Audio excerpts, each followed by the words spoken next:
And good morning. It's 7:03 on this Tuesday, September 1st. It's time to head to Studio B for Coleman and Company. And hello, everybody. We welcome you on a Tuesday morning. And, of course, we're on the air for Vanderbilt Wilson County Hospital. Tracy Pope joins us as usual. Tracy, good morning. Good morning, Coleman. And we have a doctor with us this morning that we're going to be talking to. But I hope things are going well for you. Yes, going very well. And looking forward to the Labor Day weekend. Absolutely, absolutely. A long weekend is always nice. Yeah. The only bad thing about that is it's the end of summer. Sort of. I guess. Yeah. Okay. Yeah, usually we'll have some cold weather about now sometime, and then it'll get hot again, won't it? Probably. Dr. Evan Osmondson, Vanderbilt Department of Radiation Oncology, is with us this morning. And good morning to you. Good morning, Coleman. We're glad to have you here. Tracy brings us some interesting people to talk to, and we want to find out a little bit about you this morning. We're going to ask you in a moment what a radiation oncologist does, but if we could talk a little bit about your background first, because you're not from Middle Tennessee originally. No, I'm not, actually. I grew up in eastern Pennsylvania in sort of a more rural area. I moved to Southern California for when I was in high school, and that's where I did high school and my undergraduate. And then I moved to Chicago to do my medical training. And then I moved back to California to do my residency, and then I moved to Nashville at Vanderbilt to be an attending physician at Vanderbilt. Well, it took you a while. Pennsylvania, California, Illinois, California, whatever, and finally you come to the South. But Vanderbilt is the big reason, I take it. Yes, indeed. Yes, indeed. Yeah, my wife and I were both leaving training, and we wanted to find a very, very strong place where we could establish ourselves and take care of patients, and Vanderbilt's a great place, and we've been here for 5 years now. Well, tell me why you chose the medical profession, how you got into this particular area of the medical profession, if you will. Well, I've always been interested in science and in nature, actually. Growing up in rural Pennsylvania, I used to go exploring in my backyard a lot and turning over rocks and looking for salamanders and all kinds of things. And I just had a knack for science. And I initially wanted to be an engineer. My father was an engineer for Ford Motor Company, and I wanted to put those two together. And then when I went to college, I realized that I really wanted to apply that and take care of patients. I did some volunteering, and I just saw what a difference a good physician can make in the lives of patients. And that sort of took off from there. Okay, what does a radiation oncologist actually do? Yeah, so a radiation oncologist is a cancer specialist. It's one of the members of the cancer care team, and what we do is we use high energy X-rays to treat cancers non-invasively, and so. It's not chemotherapy, it's not surgery, but it's high energy X-rays, and it's basically shot at tumors, and we're able to destroy tumor cells with these X-rays. What types of patients do you see? Radiation oncologists see all kinds of patients, the whole spectrum of types of cancer and stages of cancer. A statistic I like to cite is about 60% of patients who have cancer at some point in their course will see a radiation oncologist and get treated by a radiation oncologist. Personally, I specialize in thoracic malignancies like lung cancer. I also treat head and neck cancer and lymphoma. How successful do you give us a percentage or some? What are the hopes when one starts having radiation treatments of being successful? Yeah, I think it really depends upon the type of the cancer and the stage of the cancer and how far it's spread. I mean, there are many cancers, if detected early enough, that are curable. Some that we treat with radiation alone. For example, early stage lung cancer for patients who aren't candidates for surgery for whatever reason, we treat with high dose radiation and about 3 to 5 treatments, and that has about a 95% control rate. So we can be very successful in those settings. On the other side of the coin, there are patients who have more advanced cancer, and even with combined chemotherapy and radiation and other modalities, we're not able to cure them, but radiation can be effective in preserving quality of life for as long as possible.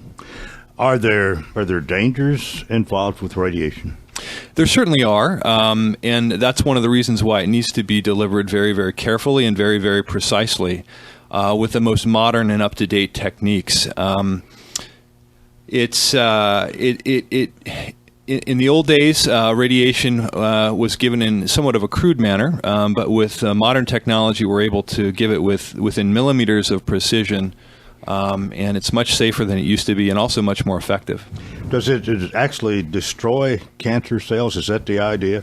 Absolutely, yes. That's exactly what it does. If we give the tumor cells a high enough dose of radiation, sometimes we're able to completely destroy them or ablate them. And the nice thing about this is it's non-invasive. You don't have to have an incision or a scalpel or anything. It basically just is delivered through the skin.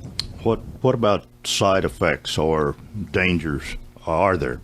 Well, there are certain side effects, and it really depends upon where you treat. But the great thing about this is we have years of accumulated data that tell us how far we can really push the normal tissues before you start to have side effects.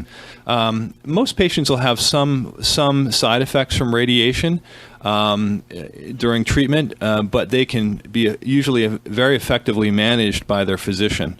There are also some long-term side effects of radiation therapy, but those can also typically be managed in the modern era. What are some of the things about being a radiation oncologist at Vanderbilt that you enjoy the most?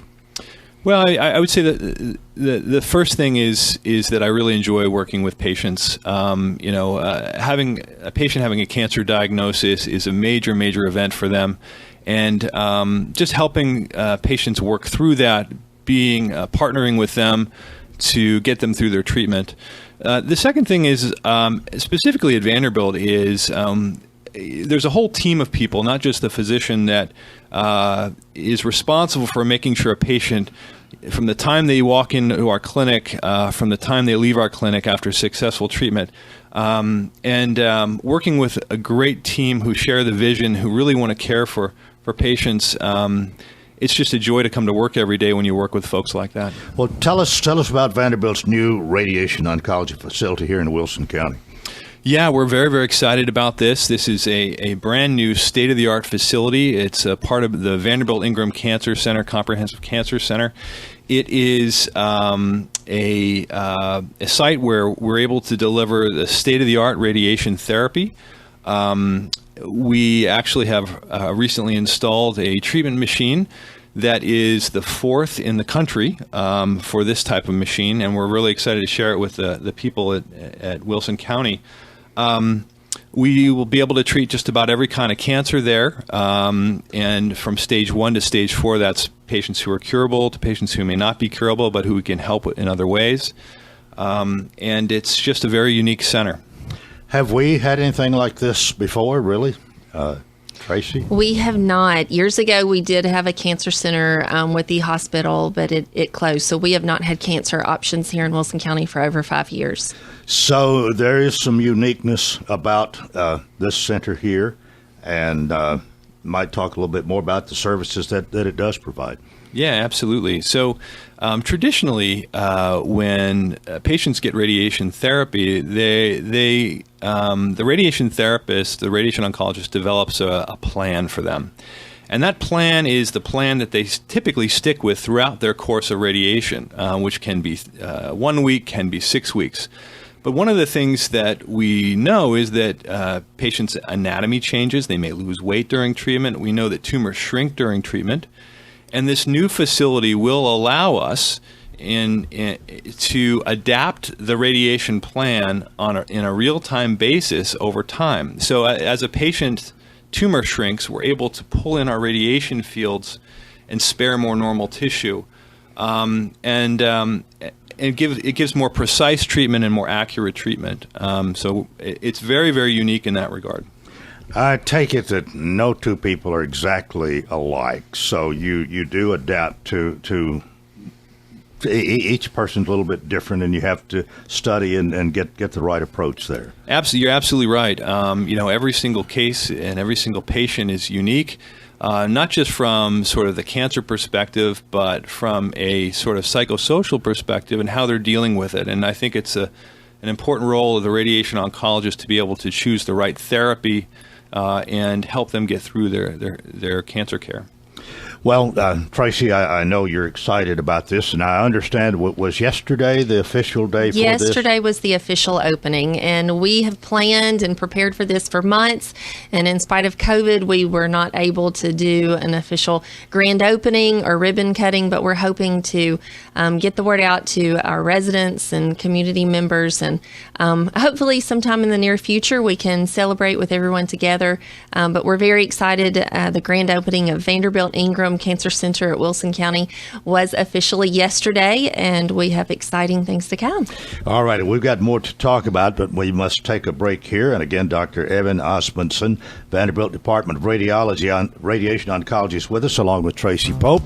And our program presented by Vanderbilt Wilson County Hospital here on Coleman and Company, FM 98.9. And at 7:14, let's see what's happening on the roadways. Thanks to Bates Ford, and that regular oil change is $24.95 up to 5 quarts of oil, tax and disposal. 1673 West Main. Now at traffic, here's Chuck.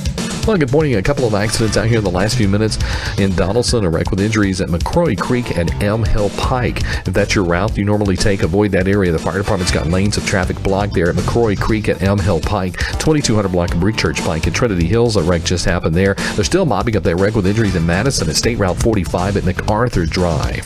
Hey, celebrate autumn at Ober-Gatlinburg during Oktoberfest, September 25th through November 1st. All the details at obergatlinburg.com. I'm Commander Chuck. You're on time traffic. Renewal happens here at Lebanon Center for Rehabilitation and Healing. Lebanon Center for Rehabilitation and Healing has experienced new leadership and a new atmosphere. Same location in the heart of Lebanon, 731 Castle Heights Court on the Castle Heights campus. Lebanon Center for Rehabilitation and Healing is providing 5-star clinical outcomes to short-term and long-term care residents. Call 615-444-4319 for a tour and to experience the new culture. Renewal happens here at Lebanon Center for Rehabilitation and Healing.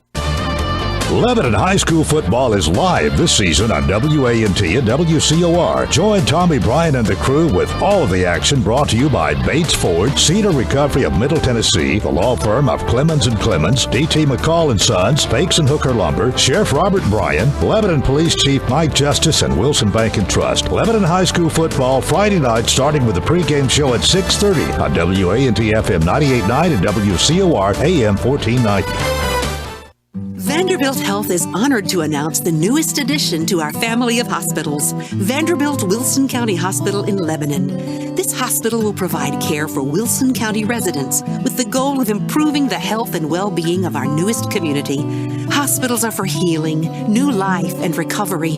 They're places of innovation and learning. At the end of the day, hospitals are all about one thing: community. Thank you for welcoming us into yours. Let's do great things together.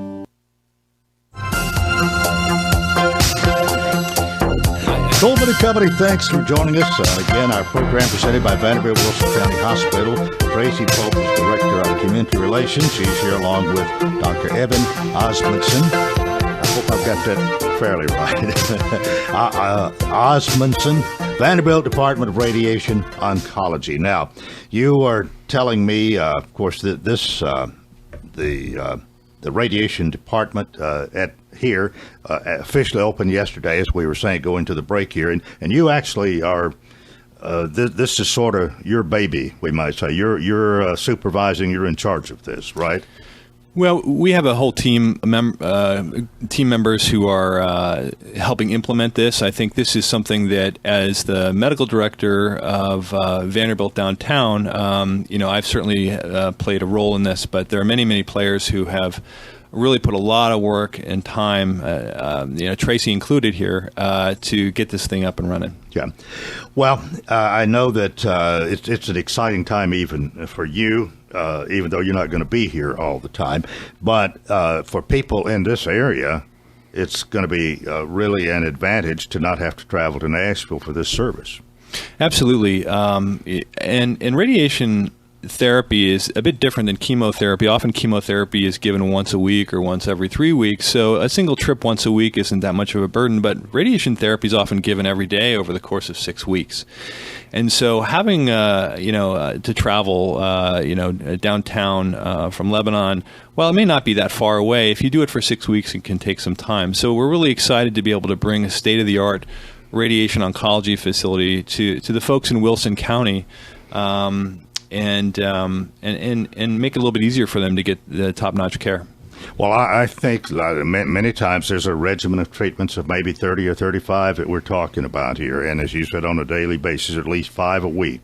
And if you go Monday through Friday to Nashville for 6 weeks for 30 treatments, you're going to be worn out. If you don't have to make that drive, I think that's a great advantage. Absolutely, I agree. It's funny. I often tell patients, I say, well, you may experience some fatigue during radiation, and depending upon how far away they live, that's how much I emphasize that fatigue part. Yeah. Well, let's talk about a few recent developments in the field of cancer care. Some that you might find really exciting.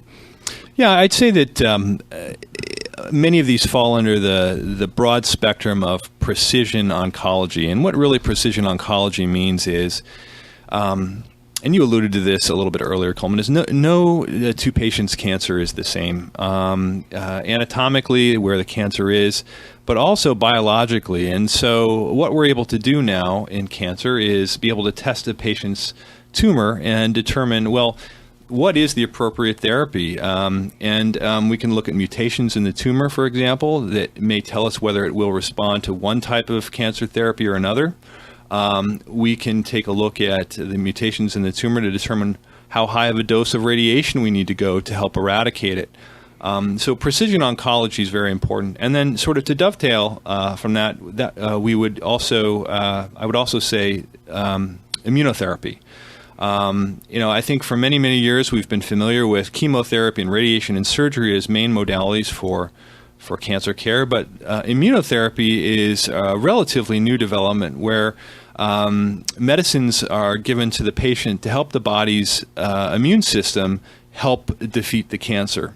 And what's very, very exciting is there appears to be a very synergistic relationship between radiation therapy and immunotherapy, and so they seem to work hand in hand. So those are probably the biggest developments that I'm very, very excited about. Mm-hmm. Well, I should have asked this before. I'm sitting here thinking as you're talking here about some people will have chemotherapy, some will have radiation, and I think I've heard there are times maybe when a person might have both. But what's the difference? Why would you go chemotherapy one time, radiation another time, or maybe the other you're mentioning another time? Yeah, there's a lot of reasons why you would choose one modality over the other, or combinations. The first is how far advanced is the cancer.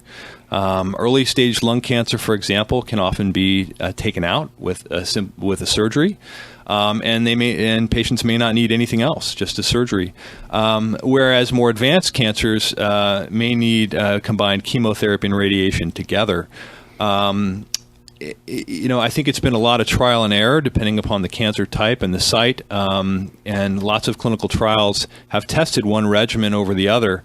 And the current treatment regimens that we use are all evidence-based, and they seem to be the best. But that doesn't mean we can't always improve. So the doctor usually makes a suggestion here after diagnosis as to which would be the best in this particular case. Yeah. Actually, one of the advantages that we have at Vanderbilt is we have these things called multidisciplinary tumor boards. And so, for example, if a patient has a diagnosis of lung cancer, they'll see different specialists. They may see me. They may see a medical oncologist, a surgeon. And we talk about that particular case in front of a board of experts, and where we talk about the evidence that supports one treatment approach over the other. And I think that's a real advantage of a place like Vanderbilt because of the close collaboration we have among different disciplines. But usually we'll have a collective decision made among the different team members, radiation oncologist, medical oncologist, surgical oncologist, to decide what's the best treatment for any patient. And I've always heard, and I'm sure you agree, that early detection is the best. You wait too long, you're really up against it. You're absolutely right. So, early detection is the key. And there are certain cancers that we're able to do screening for example, and that screening can be very, very effective to detecting early cancer. There are other cancers we do not yet have good screening available that's effective, but we're working on it. I think that one thing during this pandemic is that a lot of patients have been afraid to go seek care during the pandemic, and that sort of is unfortunate, because if you do have a concern or a symptom, or if you think you might have cancer, if you have a diagnosis of cancer, please, I just want to relay, don't delay care, because Coleman, you're absolutely right. If you catch it earlier, it has much, much higher chance of cure. So please go see your provider. People really should be more concerned about the cancer maybe than they should about the COVID-19 epidemic. Well, COVID-19 epidemic is certainly frightening. I think that we have to take precautions to protect ourselves and protect others. And I think that at Vanderbilt, I'm very proud of the job that the whole team has done to make sure that it's a safe place to get evaluated and get your care. But certainly COVID-19 is a threat to folks. But wash your hands, social distance, all of those things. But at the same time, I think you can be safe and still see your provider, so that if you do have concerns, we can address them. I've noticed mostly you addressed lung cancer this morning, and is that your area, really, your area of expertise? Yes, that's the majority of my practice. But I want to emphasize that at Vanderbilt Wilson County, we will treat all different types of cancer. Yes. Right, and again, the big news, if you joined us late here, that yesterday was the opening for the Vanderbilt Ingram Cancer Center here in Wilson County. And Tracy, you mentioned this earlier, but you probably want to kind of repeat it. A happy day, something y'all have been looking forward to for quite some time. Absolutely. This process started over a year ago, before we were actually acquired by Vanderbilt, that Vanderbilt sought out for a certificate of need for our facility for a cancer center. And so we have been in the process for over a year, planning and preparing, and we finally opened our doors yesterday, August the 31st, and it's the Vanderbilt Ingram Cancer Center at Wilson County. And so we're very excited to be able to treat the residents of Wilson County and surrounding counties. Well, we're glad to be able to let everybody know about this, that it is official now, although you've been working on it for a year here. And Dr. Evan Osmundson, who is the Vanderbilt Department of Radiation Oncology Director, with us, of course, today. Anything else that I might not have asked you that comes to mind here in the last 2 or 3 minutes of our program you want to talk about? We've come a long way, no doubt, and perfected a lot of ways of treatment. Looking forward to even more, but it is still something that is very prevalent. It maybe as many as 40% of the people are going to have some kind of cancer in their lifetime, so it's a problem. Absolutely. I think that what I'd like to mention sort of just towards the end here is that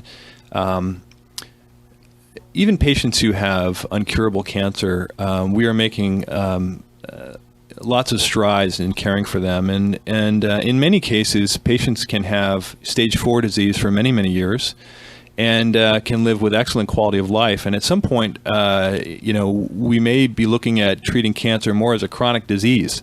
Like someone who has diabetes, we know that there's complications with that, but you get the appropriate treatment over time, and you can manage it. I think that's the way that the cancer field's going, and I think that radiation oncology plays an important role in that. Would you like to see more research done? Maybe, I know I hear at least that there's a lot of that going on, but do we need more? Absolutely. It's a very exciting time to be an oncologist because the field is moving so rapidly, and we can provide some really fantastic new therapies for patients. But there is so much more to learn. And so, definitely we need more support for research. We want patients to enroll in clinical trials. Patients should be excited about clinical trials, and Vanderbilt has many, many clinical trials available for patients. So I encourage you to ask your physician about clinical trial options. I suppose people don't come directly. They're usually their primary care physician is where the cancer is diagnosed. Would that be a correct statement? Usually, yes, it certainly can be, or an event that puts them in the hospital or something like that. Brings it to medical attention. But oftentimes it is the primary care doctor, and again that's they refer to you. Yeah, often they'll refer to the cancer specialist in general, and often we'll coordinate a visit with medical oncology and radiation oncology together. Well, we thank you so much for taking time to be with us today. We've enjoyed your visit and wish you well, and certainly glad for the good news here of the Vanderbilt Ingram Cancer Center opening here at Vanderbilt Wilson County Hospital. Tracy, you got 30 seconds for the last word. Yeah, so as we've said, we're very excited about the Vanderbilt Ingram Cancer Center at Wilson County opening, and it does have its own entrance. So it's around the back of the hospital. You don't have to enter through the hospital, but we still have the screening stations and our mask wearing in the cancer center, just like you would in the hospital or any of the Vanderbilt clinics. But we're very excited, for our residents and surrounding county. Right. Okay, well, that is it. Part one of Coleman and Company, presented by Vanderbilt Wilson County Hospital. Stay with us for more here on FM 98.9. And it's now 7:30. Let's see what's happening on the roadways. Thanks to Absolute Kubota and Rental Lamprey. Quality tractor implements, including cutters, finish mowers, box blades, tillers, and more. 5-year gearbox warranty. Extremely durable and well-built. 1325 West Main. Now at traffic, here's Chuck. Good morning. It's now starting to bunch up here on 65 southbound at Trinity Lane. No surprise. A wreck with injuries over in Donaldson right now at McCrory Creek and M Hill Pike. Avoid that intersection for a few minutes. 2200 block of Brickchurch Pike and Trinity Hill still working that wreck. Wrapping up that wreck at State Route 45 at MacArthur Drive.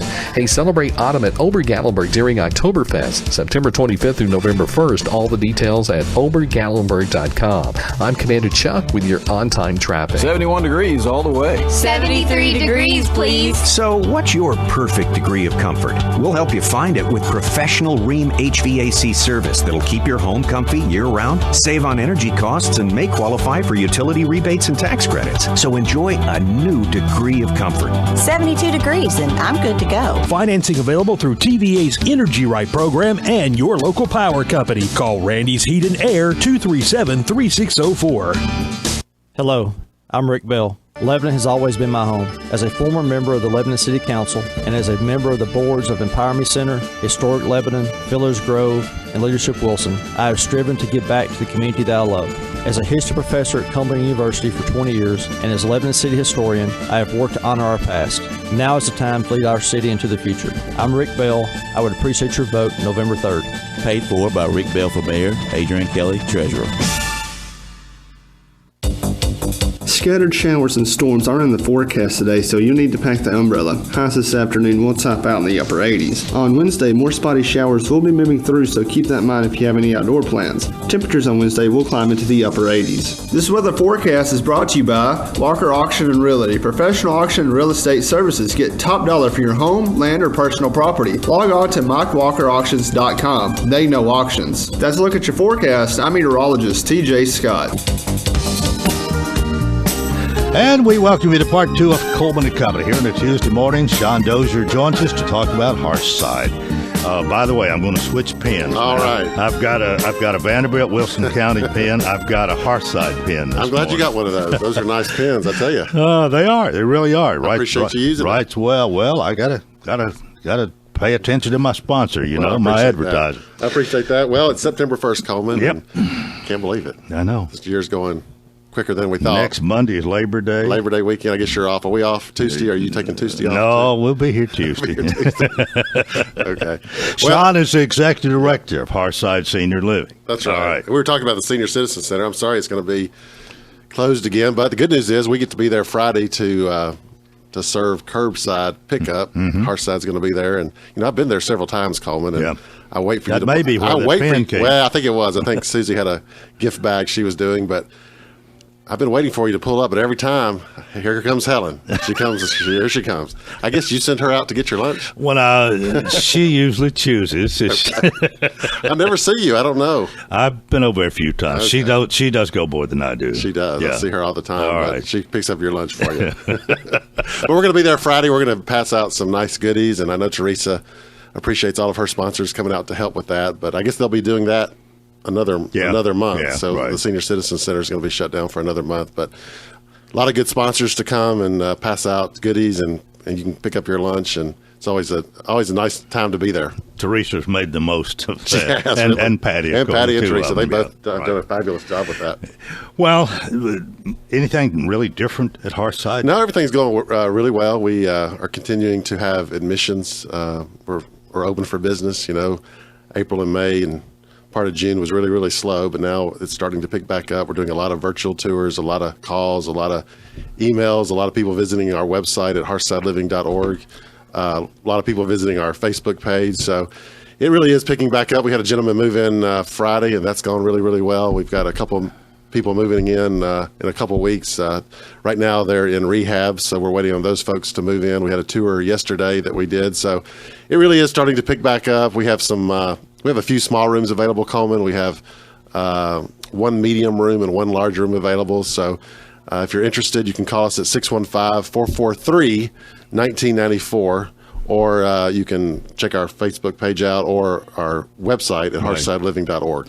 Well, one of the things about that, probably because of COVID-19 and so on, you've had a few more vacancies. We have. There's been times when you've just been full up. Totally full up. Yeah, right. We stay pretty full all the time. And you're close now, but you've got a vacancy or two where do. you haven't had We as do. usual in the past. We do, and it's directly related to COVID-19, and we had to shut down pretty much everything for several months. So we're doing porch visits now. That's going really, really great. We've got 3 porches set up with social distancing, encourage people to wear their mask, and that's going really, really well. So excited about that, and our residents are really enjoying those porch visits because, for several months now, they couldn't see their family members except through a window. So they're going really, really well. So I'm pleased with that. And again, we don't have any, COVID cases right now, and we're thrilled about that. And if we do, we have a plan in place to make sure everybody's safe. But I'm really thrilled with how everything's going. Our independent living community is going super. We took a trip last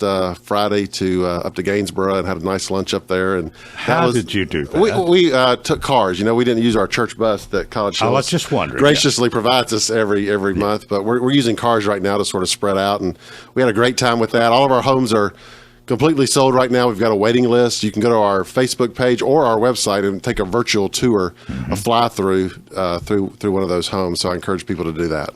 Well, you've really got a great thing going. It's a great thing, and it's really nice for you to have. I'm not going to say it's a cushy job, but it's a job you love, and I think you really do well. I do love it. I think the people there love you, and you've got retirement, you've got assisted living, and it's a great senior living community right in the heart of Lebanon, and I just I wouldn't say I love every day. Every day there's 1 or 2 days that are a challenge, but I tell you what, it's a wonderful community, wonderful people, wonderful staff, and I'm thrilled to be a part of it. You got a Hearthside hello.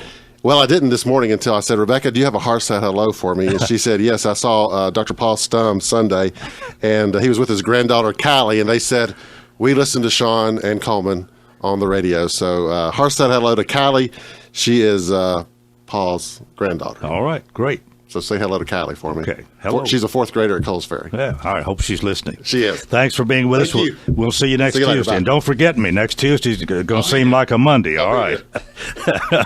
Okay, folks, come on and gather around. We want to welcome Ray Render, who is one of my guests for part 2 here this morning. He is the Deputy Director for Congressman John Rose. And Ray, good morning. Good morning, and we're going to get the congressman to call in just right now, if that's All right. okay. So, Okay, that'll yes, be sir, just good to great. be with you. Good to see you again. And we've got a couple of ladies that are with us here this morning. And as they hand me the cards, I'm going to introduce Kathleen Gale, Legislative Director, Communications Director for Congressman Rose, and Alyssa, did I get that right? Yes. Alyssa, too, Congressman John Rose helper as well. You got a better title? She's our press I'm press secretary. Press, okay, all right. Yes, sir. All right. Well, Kathleen Gale, they listen to you. We thank you for joining us along with Ray Render. Is Congressman on the phone? Okay, we're going to go to the telephone here. And Congressman Rose, good morning. Good morning, Mr. Walker. How are you this morning? I am doing well, and it's good to hear your voice. Yes, sir. I just introduced your three helpers, your three assistants who are around the table with us this morning, and Ray wanted to go right ahead and get you on the phone, and so we are glad to have you. I guess we want to talk about what's been going on in Washington and how it has been with you and the political goings back and forth that's been happening up there, really, between the Republicans and the Democrats. Talk about that, if you will. Well, of course, as you know, I'm a first-time elected office holder, first-time member of Congress, and have been in office now for 20 months. And I will say it's been a very interesting 20 months.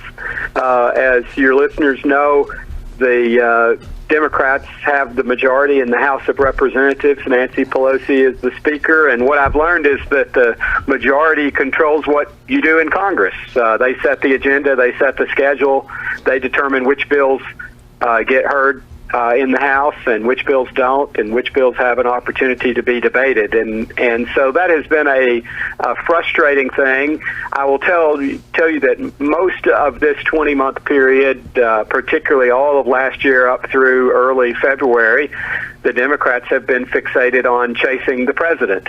And the first half of last year, they were focused on the upcoming Mueller report and hopeful that might yield something that would provide a basis for removing the president from office. And when that didn't pan out, when Mueller came back and said there was no collusion with the Russians, then they quickly turned their attention to something else, eventually found this so-called telephone call with the Ukrainians, and they were off to the races again. And of course, as we all know, ultimately voted in December on a purely partisan basis to impeach the president. And then, thankfully, the Senate had I think a better take on it, and they acquitted the president on both of the impeachment charges. And so then, that advances us to early February. In January and early February, the president was taking note of COVID-19 and began to take steps all the way back in January to address the challenge that this virus from Wuhan, China, would present for the country, and quickly that captivated everyone's attention in Washington, and so really little else has been done since February other than to address emergency relief measures aimed at trying to stem the damage done by the government-imposed shutdown. Well, there was a move afoot to help people out, or I guess continue the aid that had been given for a while, and then nobody seemed to be able to agree on that, and I think you recessed and came home. What's going to happen there? Is that still in limbo? It really is. I guess now, almost 3 weeks ago, the president took some executive actions. I'm not a big fan of those. I think that isn't really the way the system is supposed to work. But the government, or the president, I guess out of frustration with the inability to get the Democrats to come to the negotiating table, he took some steps to provide some modest and limited relief within the supposed power of the president to do so. And so those things are in the process of being implemented. Not clear if all of those will pass constitutional muster ultimately, but some of them are being implemented nonetheless. And so, the Democrats have kind of taken a hard line. If we go back to mid-May, the House leadership brought forward what they called the HEROES Act, which was a little over $3 trillion relief measure on top of the $3 trillion combined that we had already put in place.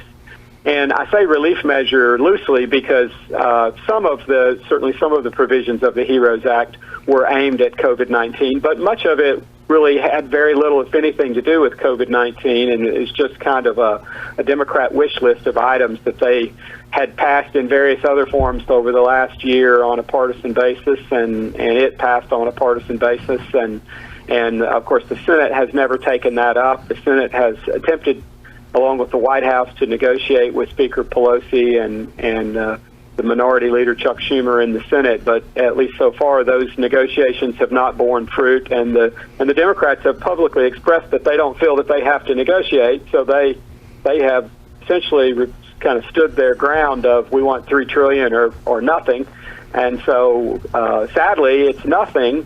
And I would just say to you and your listeners that I'm not sure we need another huge relief measure, but it probably would be a good idea to have some very targeted relief measures put in place that are aimed at helping the businesses and individuals who remain harmed by the government-imposed shutdown. We need to take a break, but before we do, let me ask you this: Do you see a resolution to this? Will the Republicans cave in and have the $3 trillion, or are we going to reach a compromise, or is it going to be a stalemate for the foreseeable future?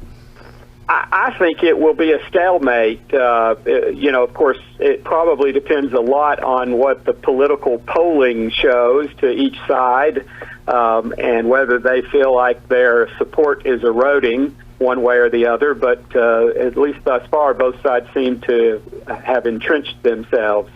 So I'm not very optimistic unless the political winds shift and one side or the other ends up feeling like they are going to be harmed at the ballot box in November. Okay. All right. We have Congressman John Rose on the phone. Stay with us, Congressman. We'll take a break right here. I do have three members of his staff around the table with me this morning, and I'll reintroduce everybody after we come back from this break.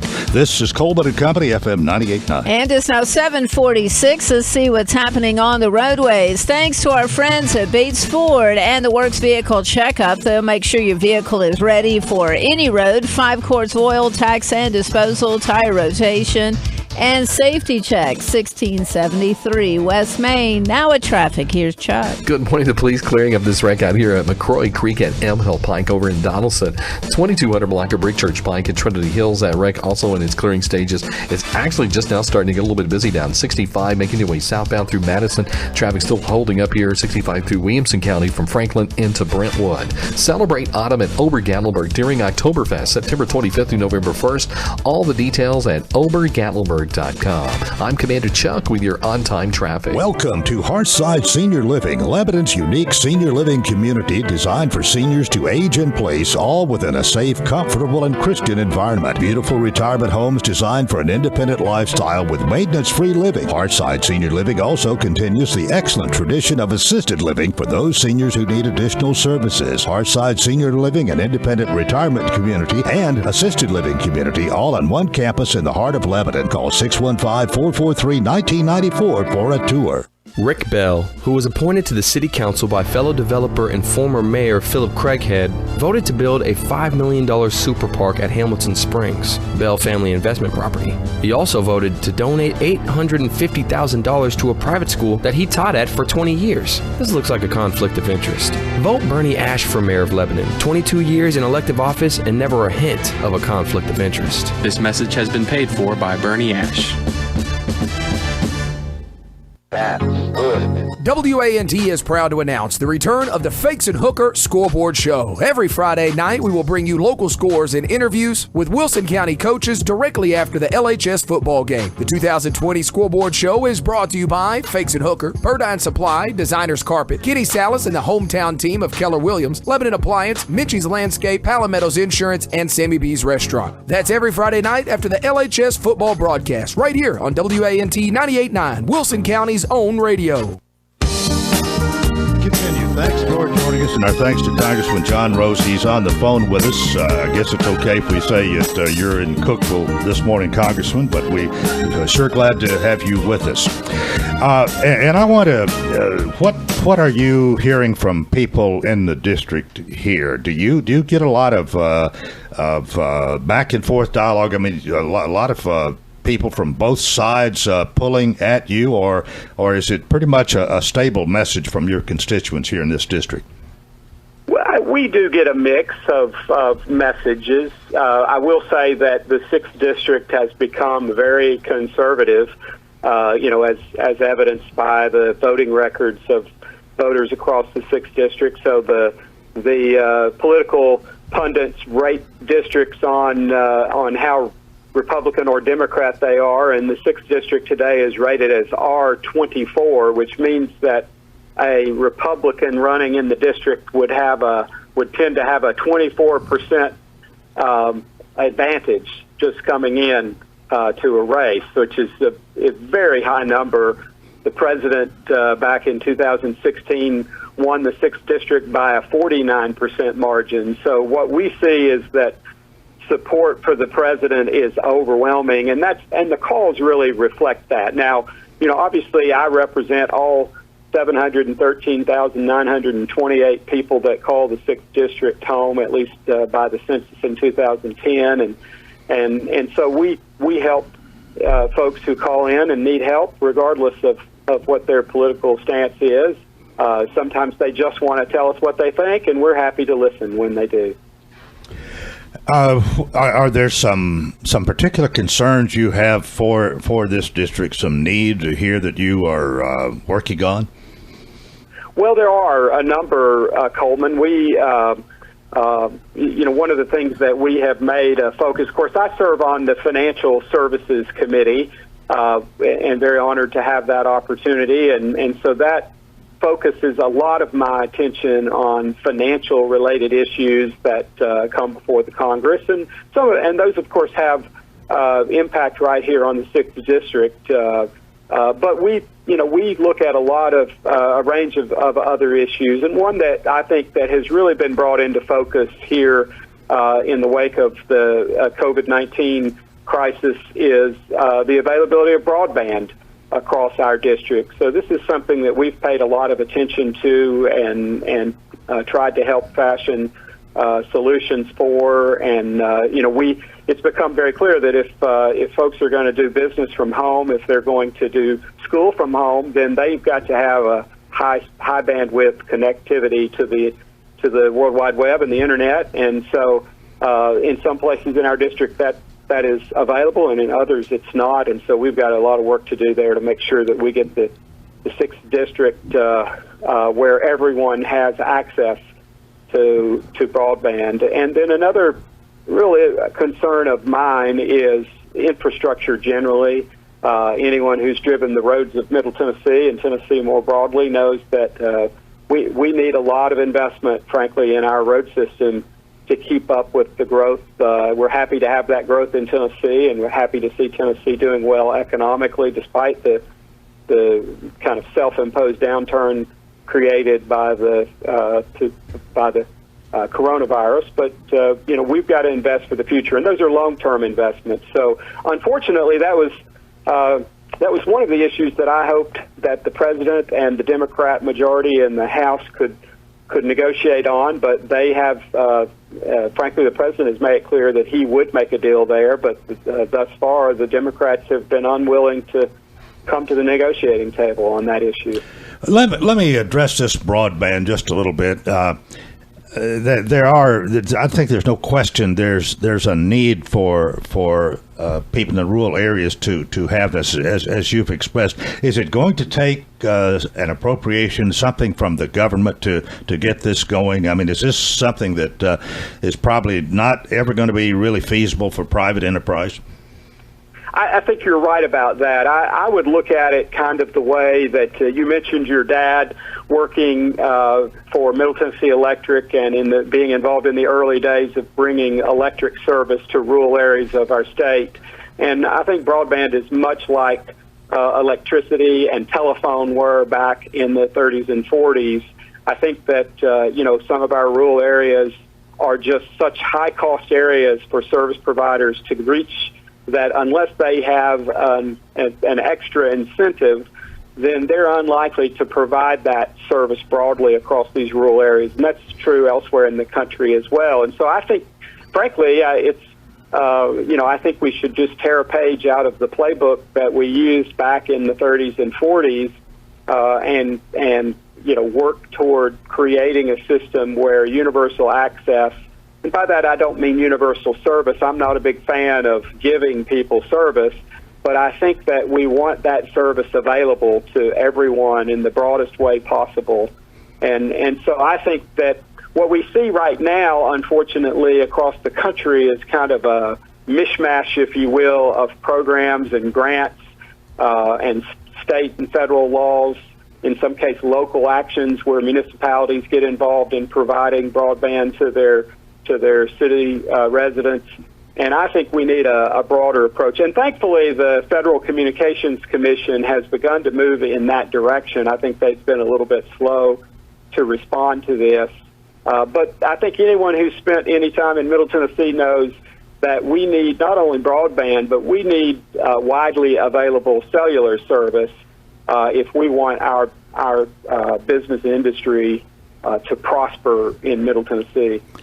Is that something maybe the Republicans and Democrats could agree on? I think it's possible. Obviously, this is a nationwide issue. I guess the only thing maybe standing in the way of that, well, maybe two things. One is as long as there is just this bitter partisan divide in Washington that we see right now where neither side, frankly sometimes, but particularly the Democrats with their majority in the House have not wanted to really, they frankly just have not sat down at the negotiating table. So they keep bringing forward one-sided solutions, and you've heard me talk about this in the past, Mr. Walker, but my experience as a businessman taught me a long time ago, if you and I sat down and negotiated a deal, we probably both should leave the table a little bit disappointed, not having gotten everything we wanted. And if one side or the other insists on getting everything their way, then you're probably not going to reach an agreement, and that's kind of where we are right now. So I hope we can get past that. I think, obviously everyone maybe has pinned their hopes on the upcoming elections in November, and so I think that will tell the tale. I think if the Republicans hold the presidency in the Senate and win back a majority in the House, then I think we'll see some movement on those issues. If it goes all the other way, we'll see some movement, perhaps in a way that I might not prefer, and perhaps people in Middle Tennessee might not prefer, but probably we'd see some movement there, and then maybe if we if we end up still with divided government like we have right now, perhaps folks will come to their senses and realize we need to start solving the nation's problems. Well, one of the things I hate to even have to bring up, but I would like your comments on a little bit. We've seen an awful lot of rioting and looting as well as demonstrations, and this bad stuff needs to stop, and I'm sure you agree with that. Absolutely. I think President Trump has stated this clearly and succinctly. We simply have to have law and order. It's the basis for a civil society. If people don't feel safe in their homes, if they're not able to protect their businesses, then order breaks down broadly, and we can't afford to have that happen. And so it's just mysterious to me that anyone would think that defunding the police is the answer. And I mentioned earlier the HEROES Act, so it's sort of ironic that the Democrats in their HEROES Act in May, in mid to late May, they proposed billions of new dollars in funding for first responders, including police officers, and then the George Floyd incident happens in early June, and they suddenly are advocating defunding the police. And hopefully that is not fully serious, although, as we've seen, many of our large cities have actually started that process, and some of them have implemented policies to reduce funding for police. And so I just don't think that's acceptable. And I think it's always worth noting, that we stand for the right for peaceful protests in our country, and certainly that's a hallmark of American democracy, and we should defend that. But the moment a protester starts interfering with your freedoms and starts intruding on your safety and your right to protect your business and family, then they've gone too far, and we shouldn't tolerate that. All right, I want to thank you for joining us this morning. I want to leave a minute to talk to the three of your people here who are with us. But Congressman John Rose, thank you so much. We appreciate your input. It's really great to have you on the program. Thank you, Mr. Walker. It's a privilege to represent the people of the 6th District of Tennessee, and thank you for the opportunity to be on your show today. Right. Okay, Ray Render, Deputy District Director. You've been listening. Congressman Rose expresses himself real well, doesn't he? Well, yes, sir, he does. Thank you for allowing us to be on the show today and for allowing our guests to be here today. So and you live in Mount Juliet? So yes, sir, I live in Mount Juliet, born and raised right here in Middle Tennessee. The Congressman and I met each other back in the 80s at Tennessee Tech, so we've known each other a few years. But all right, Alyssa Tew. Here. That is all right. Tell us real quickly about you. You say you were born in Virginia?